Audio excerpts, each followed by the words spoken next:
ராம் ராம், வாழ்க வளமுடன். Voice of காஞ்சி நேயர் அனைவருக்கும் இனிய மாலை வணக்கம்.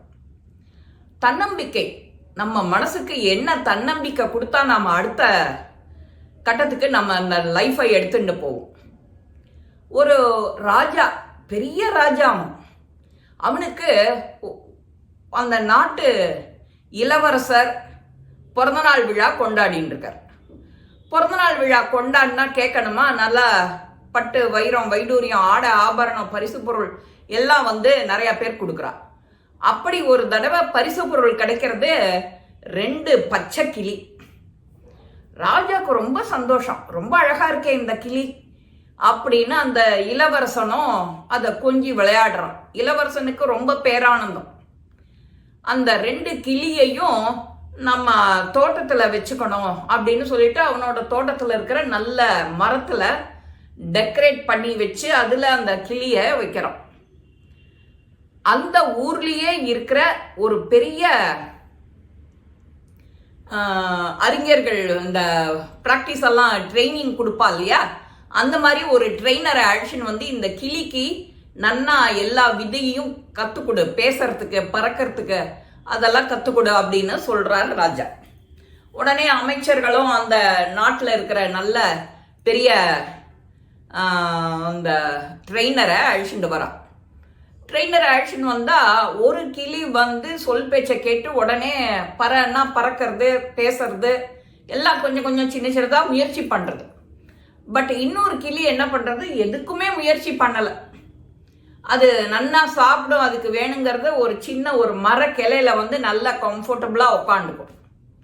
அந்த மாதிரி அது போயின்னு இருக்கு. அந்த கம்ஃபர்டபிலிட்டியை தாண்டி அது வெளியில வரவே இல்லை. நாம எங்கேயான கையை நீட்டினா விழுந்துருவோமோ, பறந்தா இந்த ரெக்க வளைஞ்சிடுமோ உடஞ்சிடுமோன்னு அதுக்கு பயம்.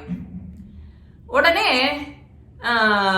அங்க இருக்கிறவா எல்லாரையும் இவன் அப்பப்போ கூப்பிட்டு கேட்டுக்கிறான், அந்த 2 கிளியில எது நன்னா இருக்கு, அதுக்கு என்ன பயிற்சி செஞ்ச, இது வரைக்கும் என்ன அப்டேட்டுங்கிறது.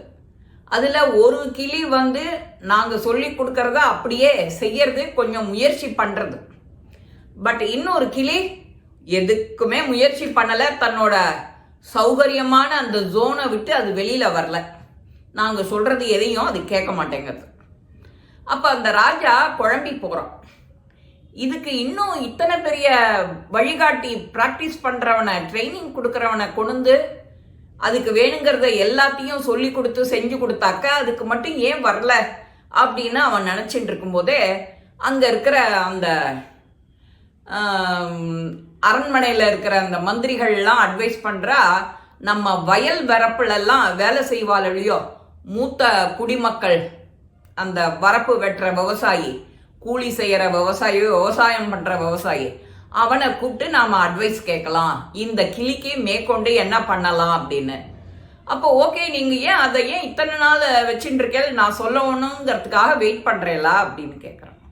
இல்லைங்க எஜமா, அது உங்களுடைய உத்தரவு இல்லாம நாங்களா எப்படி அதை செய்யறது அப்படின்னு அவ கேட்டுட்டு இருக்கா.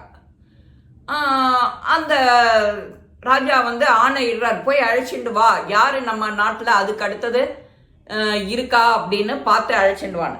போய் பார்த்து அழைச்சிட்டு வந்துடுறார். மறுநாளைக்கு அதை அழைச்சிட்டு வர்றார் ஒரு குடியானவனை, விவசாயிய. அவனுக்கு தெரிஞ்சதெல்லாம் பிராக்டிக்கல் அனுபவ பாடம் நிறைய.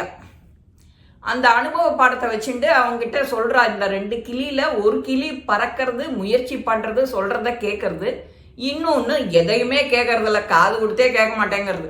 அது எப்படி சௌகரியமா உட்காண்டிருக்கோ அந்த கிளைய விட்டு அந்தண்ட இந்தண்ட கூட திரும்புறது இல்லை. அதுக்கான நல்ல ஆகாரம் தான் கொடுக்குறோம், நல்ல போஷாக்கான ஆகாரம் தான் கொடுக்குறோம் அப்படின்னு சொல்றோம். சொன்ன உடனே இந்த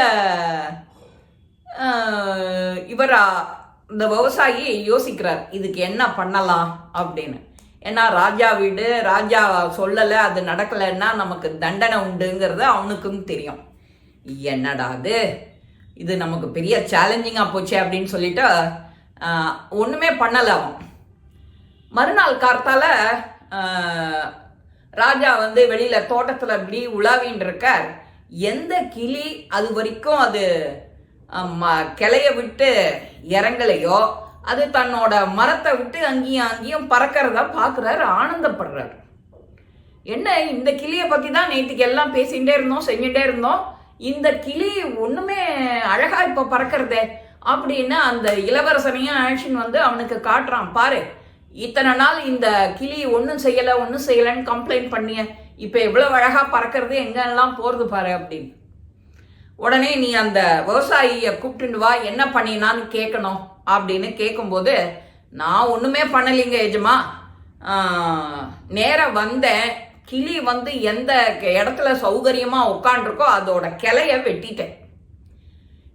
எது ஒண்ணு சௌகரியமா இருக்கோ அந்த இடத்த விட்டுட்டோம்னா அடுத்த ஆல்டர்னேட் அதுவே தேடிக்கும் இல்லையா, அது மாதிரி அது தேடிட்டு போயிடுது. நாம பறந்தாதான் அடுத்தது நமக்கு நடக்கும் அப்படின்னு. நமக்கும் கடவுள் எல்லா சௌகரியமா போயின்னு இருக்கு, வாழ்க்கையில ஒரு பிரச்சனையும் இல்லை அப்படின்னா மனுஷன் சந்தோஷமா சௌக்கியமா இருப்பான். ஏதான பிரச்சனை வந்துடுத்துனா டென்ஷன் ஆயிடுவான். டென்ஷன் ஆகி என்னென்ன செய்யறோம் என்ன பண்றோங்கிறதே நினப்பு இல்லாம தப்பும் தவறுமா பண்ணுவான். இதே நிதானமா கொஞ்சம் யோசிக்கிறவன் என்ன பண்ணுவான், நமக்கு அடுத்த ஆல்டர்னேட் என்னங்கிறத யோசிப்பான்.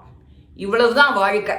நாம நம்பிக்கையோட நம்மளுடைய துன்பங்கள் கஷ்டங்கள் எதுவா இருந்தாலும் அதை எதிர்கொள்ள கத்துக்கணும். நாம இப்போ ஒரு குரங்கோ ஒரு நாயோ உன்னை துரத்திட்டு வருது, அது துரத்தின்னு இருக்கேன்னு நீ ஓடிண்டே இருந்தேன்னா அது உன்னை துரத்திண்டே வரும். நீ ஓடுறத நிறுத்தி அதை எதிர்த்து நின்னாக்க அந்த நாய் பணிஞ்சு இவன் நம்மளை அடிக்க வராண்டான்னு சொல்லிட்டு உடனே அது திரும்பி ஓடிப்படும். அந்த மாதிரிதான் வாழ்க்கையில எந்த பிரச்சனை வந்தாலும் அதை எதிர்கொள்ளணும். தைரியம் வேணும், அதுக்கு முன்னாடி ஃபேஸ் பண்ண தைரியம் வேணும், நல்ல சமயோசிதம் பொறுமை வேணும், நிதானம் வேணும். நிதானமா 2 நிமிஷம் யோசிக்கலாம். அவசரமா எதையான ஒன்று செஞ்சுட்டு இன்னொரு தப்புல மாட்டிக்கிறது, சூழல்ல துன்பத்துல வந்து மாட்டிக்கிறது, அது ரொம்ப ரொம்ப தப்பு. அது இந்த காலத்துக்கு எதுக்குமே சரியா வராது. இந்த மாதிரி நாம 2 நிமிஷம் லேட் ஆனாலும் நிதானமா சௌக்கியமா நாமளும் யோசிச்சோம்னா நமக்கு எல்லா பலனும் நன்மையும் கைகூடி வரும். இந்த பதிவும் உங்க எல்லாருக்குமே பிடிச்சிருக்கோம். லைக் பண்ணுங்க, ஷேர் பண்ணுங்க, பெல் பட்டனை கிளிக் பண்ணுங்க, சப்ஸ்கிரைப் பண்ணுங்க, கமெண்ட்ஸ் பாக்ஸ்ல கமெண்ட்ஸ் போடுங்க. ஸ்ரீ மகாபெரிவா திருவடிகளே சரணம். நல்லதே நடக்கும். ஆனந்தமா இருப்போம் நண்பர்களே. வாழ்க வளமுடன்.